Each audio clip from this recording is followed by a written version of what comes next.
ایک بار ایک ہوٹل میں مگرمچھوں سے بھرا تالاب بنایا گیا اور اعلان کیا گیا کہ جو شخص اس تالاب کو پار کرے گا اسے 5 کروڑ روپیہ انعام ملے گا۔ یہ اعلان سن کے بہت سارے لوگ اس تالاب کے گرد جمع ہو گئے اور باتیں کرنے لگے، کون بیوقوف 5 کروڑ کے لیے اپنی جان ضائع کرے۔ اتنے میں ایک آدمی نے اس تالاب میں چھلانگ لگا دی اور جیسے تیسے کر کے جان بچاتے ہوئے وہ ایک طرف سے جب گرا تھا تو دوسری طرف سے باہر نکل آیا۔ اس شخص کو 5 کروڑ روپے کا چیک ملا اور لوگ اس کے نام کے نعرے لگانے لگے، اس کی جے جے کار کرنے لگے، اس کی واہ واہ کرنے لگے۔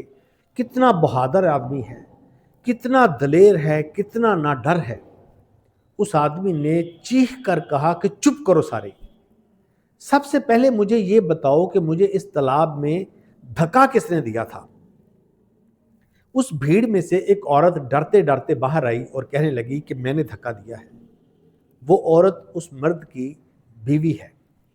اس نے کہا تم نے مجھے دھکا کیوں دیا ہے؟ اس عورت نے کہا کہ گھر میں بھی تم بیکار بیٹھے رہتے ہو، کوئی کام نہیں کرتے، سوچا اگر تم جیت گئے تو تم امیر بن جاؤ گے، اور اگر تم مر گئے، ہار گئے، تو کم سے کم ہم تو امیر بن ہی جائیں گے۔ اس کے اندر ایک نصیحت ہے اور آپ نے اس کو مذاق میں لیا ہوگا۔ پہلی نصیحت اس کے اندر یہ ہے کہ ہر کامیاب مرد کے پیچھے ایک عورت ہوتی ہے، اور دوسری اس کے اندر ایک نصیحت ہے کہ دھکا دینے والا ہر بار کوئی غیر نہیں ہوتا،